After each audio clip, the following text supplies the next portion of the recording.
മലയാളിയാണ്. അപ്പോൾ കേരളത്തിലേക്ക് ഇത്രയും വിശാലമായും വളരെ ഇത്രയും ഇമ്പോർട്ടൻ്റ് ആയിട്ടുള്ള ഇന്ത്യൻ ലൈബ്രറി കോൺഗ്രസ്സിൽ വരാൻ പറ്റിയതിൽ എനിക്ക് വലിയ അഭിമാനവും സന്തോഷവും ഉണ്ട്. ഞാൻ ഇന്നിപ്പോൾ ഇംഗ്ലീഷിലാണ് സംസാരിക്കുക. For the benefit of delegates who come from other parts of India as well, I'll speak in English. So before introducing the topics that are going to be presented here and the names of the presenters, I'll just, as an economist, I will just make a few overarching points which have to do with the relationship between public libraries and resources. Now, as economists, I think there must be some economics teachers here as well. There is the idea of a public good.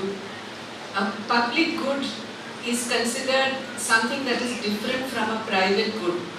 In the sense, a private good is something like an article of clothing or slippers or a television is considered a private good because it is something that is privately consumed, and if I need to go to the market and buy a television, I can be charged for buying that product because it is a private good. Whereas there are several kinds of goods that we consume which are considered public goods, like the air that we breathe is something that cannot be restricted to an individual, or the road that we travel on cannot be restricted to an individual, or a ship, or any different kinds of goods like education or health, which are the benefits of consuming that automatically pass on to others as well. And in economics we call this externalities. So in this kind of a situation, it is very difficult for a public good to be priced at a level at which the cost of producing that good can be recovered. The cost of building a hospital is much, much higher than what an ordinary person can pay in order to recover the cost of the hospital.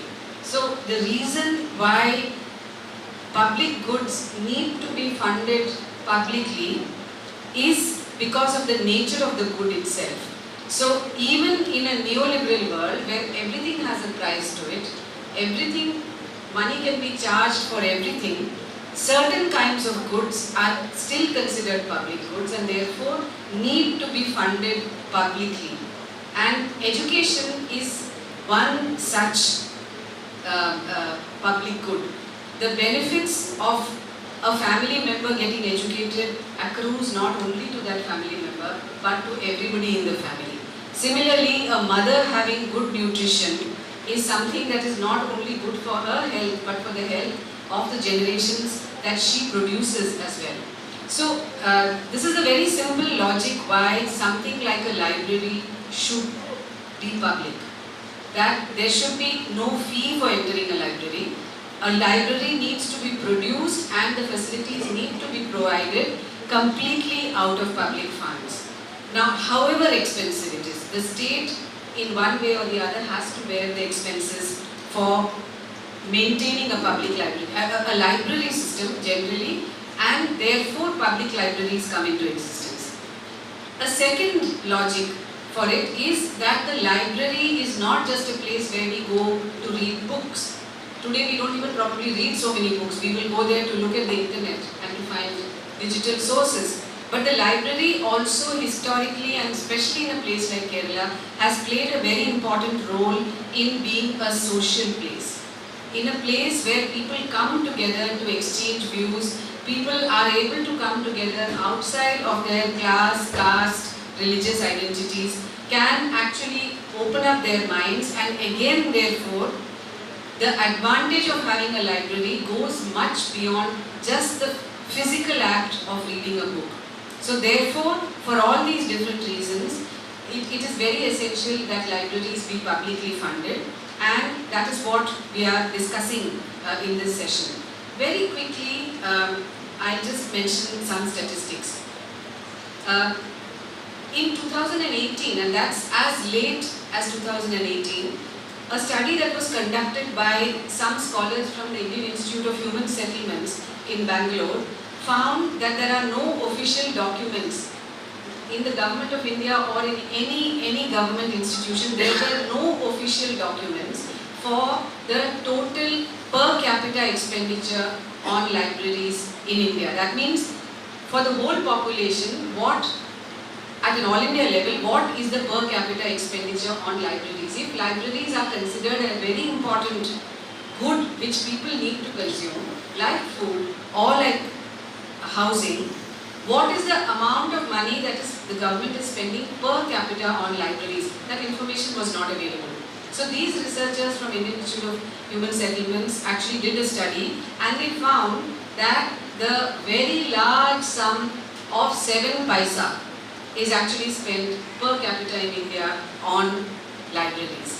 So that is how sad the situation is at the all India level. Whereas if we forget about the advanced countries, in the advanced countries, in the United States for example, it is about $34 per capita. So per person, $34 is spent for library expenditures. Whereas in India it was found to be 7 paisa. Even a country like Nigeria, okay, which would be at par with India, by many calculations people would consider Nigeria at a lower level of development than a country like India. The figure was much higher. It was around 4 American cents, which is much higher than the Indian figure. In May 2013, the newspaper Live Mint reported about a particular district library in West Champaran district of Bihar, where 12,000 torn books were kept in the library, and the librarian was being paid a salary of 700 rupees per month. And the library continued to exist, the librarian continued to work, and students continued to come there to study for their exams, studying out of those torn books. That only shows what the demand for a library is, but unfortunately, the state of Bihar was not being able to deliver what is necessary. In 2011, the census reported that there are 70,817 rural libraries in India and only 4,580 urban libraries. Now this is in 2011, so it's an old figure, but it's unlikely to have risen very much if you look at it at all India level, because public resources for public libraries have actually drastically come down after that. Only 5 states in India have a library cess, because the funding for libraries is supposed to come from the state governments with only a certain amount, very little of central government assistance, but only 5 states have a cess which is dedicated to libraries. And these are Kerala, Goa, Karnataka, Andhra Pradesh and Tamil Nadu. You'll notice this is all in one part of the country. Okay? So this somehow shows what the priorities have been. So these are the only states which at least on their own are trying to find out whether there is some financial security or not to public libraries. Now, one important question that arises, why is it so low? Why are Indian states not interested in spending on libraries? I don't have the answers for it. There are delegates sitting here from different states who belong to the library movement, and they would be able to answer this question much better. But I want to point out one thing. The question is, are states capable of spending? Do they have the resources to spend? And more importantly, whether or not they have the resources, do they have the willingness to spend? And what studies are finding is that states which necessarily have the capacity to spend are not the ones which have the willingness to spend. The state might be a richer state, okay, and might therefore have resources to spend on public libraries, but they might not be the states which are actually willing to spend on public libraries.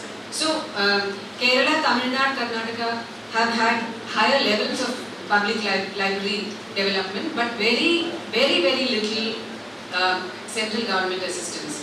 There are other states where central assistance to the states has been much better because of particular kind of center-state relations, but those states don't even make a demand for money for library development. So these are some of the broad facts that I wanted to provide